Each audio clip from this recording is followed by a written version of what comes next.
j'ai fait du ski, puis du hockey luge. Ça a commencé pendant la grossesse. C'est un décollement placentaire à 12 semaines de grossesse qui a fait que, théoriquement, on devait perdre David.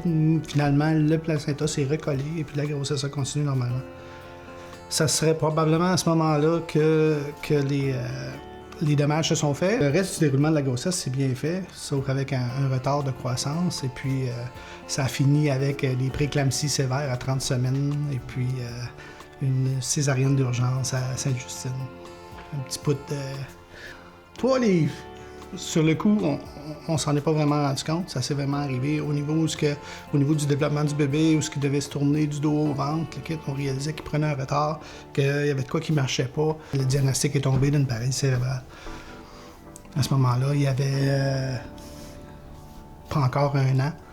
Et puis, là, après ça, on a embarqué dans le processus. Qu'est-ce qu'on fait maintenant? Fait qu'on a pris nos affaires, on est descendu à Vancouver. On est allé faire une première série de 40 traitements de chambre hyperbare à Vancouver. Puis après ça, on est revenu ici. Puis la deuxième série de traitements, on a voulu retourner à Vancouver. Il y en a ouvert une à Ottawa. Ça fait que là, on a continué, on a fait des traitements en chambre hyperbare à Ottawa.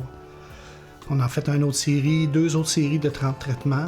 Puis après ça, finalement, avec une famille commune, on a acheté une chambre hyperbare.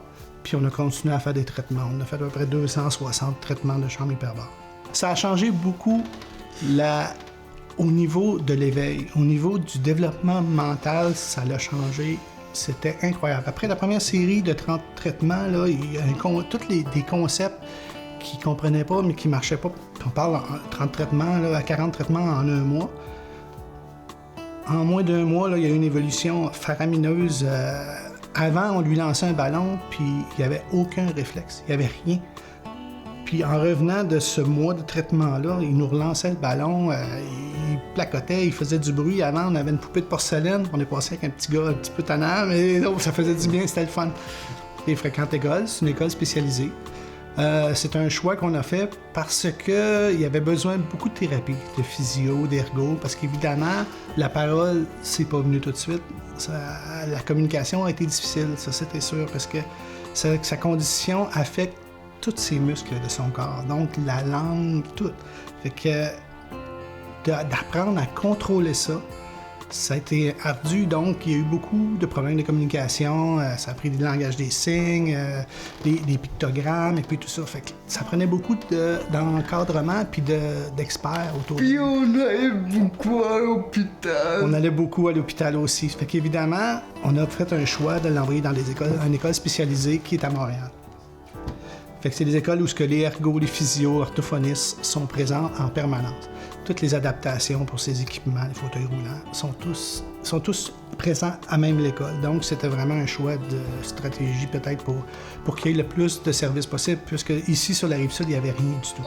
Notre vie entière est axée en fonction de ce qu'il lui a besoin ou de ce que...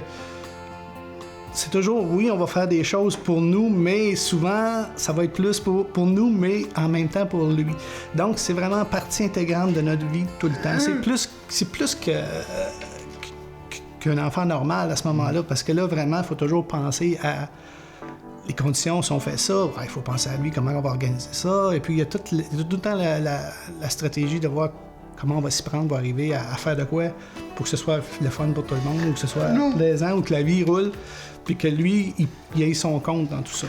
Non, mais ce qui est difficile, c'est qu'il faut voir si tout est adopté tout le temps. C'est comme pas facile. En vivant ici, il vit un peu à notre remorque en permanence. Donc, il n'a pas sa vie à lui. Il ne peut pas avoir comme un suivi de ses amis à lui. On fait des activités au maximum. On essaie de l'impliquer dans plein de choses. Sauf que la semaine, au jour le jour, il n'y a pas grand-chose. Il n'y a pas d'amis dans le coin. Son école est à Montréal. Ses amis, c'est des personnes handicapées qui sont à Montréal aussi. Donc, sa vie sociale se passe à Montréal. Mais à 21 ans, puis l'école. Il se ramasse devant quoi? Puis il va être encore ici, à la remorque de nous. Fait que là, on se dit quoi? Qu'est-ce qu'on fait avec? Qu'est-ce qu'on fait avec David? David, il va faire quoi de sa vie? Comment il se sent dans tout ça? Parce qu'évidemment, il est conscient de tout ça. Puis David, il sait que 21 ans s'en vient, puis qu'il n'y a pas grand-chose. Fait que Vent d'espoir, ça représente vraiment de l'espoir pour lui, pour nous aussi, parce que pour nous, ça devient une tranquillité d'esprit. On vieillit, puis on ne sait pas ce qui va se passer demain. C'est vraiment une paix d'esprit future pour dire, bon, ben finalement, David, il y a une place qui va être bien, il y a une place où il va pouvoir s'épanouir, qui va pouvoir vivre sa vie, qui va pouvoir s'intégrer à la société, puis avoir sa propre vie à lui et non celle à la remorque de quelqu'un d'autre. Puis en même temps, son frère va pouvoir avoir sa vie à lui. On ne veut pas lui laisser le fardeau de dire, faut que tu gères ton frère, David, plus tard. Lui aussi, il a le droit à une vie. Donc c'est comme un bonus pour toute la famille, là. Ces gens-là font partie d'une société. Ils sont là dans la société. Puis le seul moyen qu'ils s'épanouissent puis qu'ils ne soient pas un fardeau pour cette société-là, c'est de les aider à s'intégrer puis à se développer comme des individus normaux. On n'est pas différents. On a un handicap, c'est tout.